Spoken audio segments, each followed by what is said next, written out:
In benign tumours, because of the fact that the tumour grows slowly, these symptoms occur very gradually. The function of the brain gets affected slowly because the tumour grows slowly, and therefore these symptoms, these headaches, this weakness, this numbness, this speech dysfunction, this inability to concentrate, this memory dysfunction occurs slowly and gradually. And sometimes it is your friends or your family members who notice that something is not right and bring them to the hospital. And by the time we run tests and investigations, we find a tumour which is very large. And that's because the tumour has grown slowly, so the symptoms occur very slowly and subtly, and you can almost not even notice it.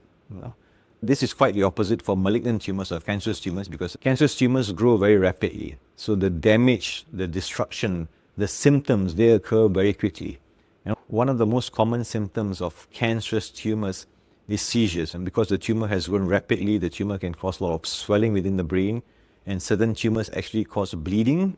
So when that occurs, it occurs suddenly, and these patients will end up having a first episode or an acute episode of seizure, and that's when they come to the hospital. Some patients have blackout episodes. They become unconscious following a severe headache.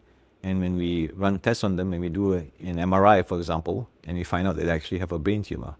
So the point here that I'm trying to emphasize when it comes to brain tumour symptoms, the symptoms occur subtly, very slow, almost easy to not even notice it or easy to ignore it. Headaches is there at all times, and headaches alone does not mean you have a brain tumour. But if you have headaches with those symptoms that I've just described, headaches that never goes away, headaches that occurs in the morning, headaches that just keeps getting worse from day to day, headaches that cause vision problems, weakness, numbness in your limbs, unsteadiness when walking, loss of bowel and bladder control. These are the symptoms that should not be ignored. And you should come to the hospital to get yourself checked out.